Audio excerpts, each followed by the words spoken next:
So now I want to discuss personalization, which also works in our headless mode. Remember, everything we're seeing is completely headless. Well, the page we're seeing is created by my Next.js app. The only thing it's doing is reading APIs, right? So I'm going to show a perspective here on the page. These are different personas that you can build. This is just content, and I can create another persona just by clicking here and say mobile user. And I want the mobile user to see completely different content, or North American visitor or European visitor. I can regionalize in that way, and even put geolocation on content. We actually have geolocation files you can add as custom fields.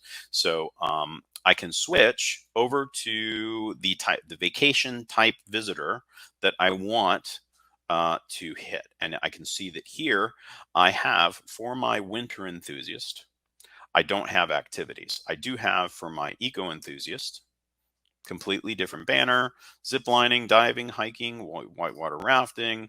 I have for my ocean enthusiast, completely different version of the page. And what we have built into the starter is if you actually hit the destination section and show that you're interested in a winter vacation, then you come back to your homepage, it'll automatically flip to this because we have a rule in the rules engine that says whenever the user shows interest, and it could react to language set in the browser, it could react to your region and automatically load the page that way before the user does anything.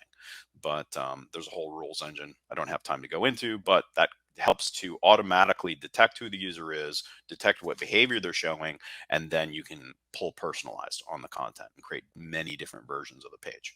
Right now I'm going to show, if I go to my winter enthusiast, there are no activities. So then I can click edit only for the winter enthusiast version of the page. I can click here and then add content. I want to add activities, right? And then I'll pick the snowmobiling. We see that the language version here as well. I could just show the English, right? And click search and show just that. So I'll add some snowmobiling and content and snowboarding. And it doesn't matter which language version I actually pick.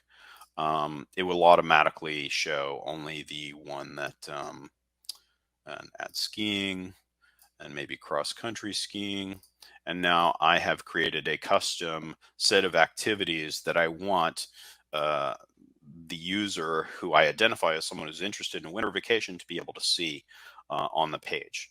I can also do, if I see that the boots are out of alignment here, so I want to drag and drop my boot. Let's just say if I dragged it over here, once again, it should be responsive, even in headless. And I drag it over here to the top of this guy. And now I've got my boots in line. I've got my video there. I've got my images. And now the page is looking the way I want it.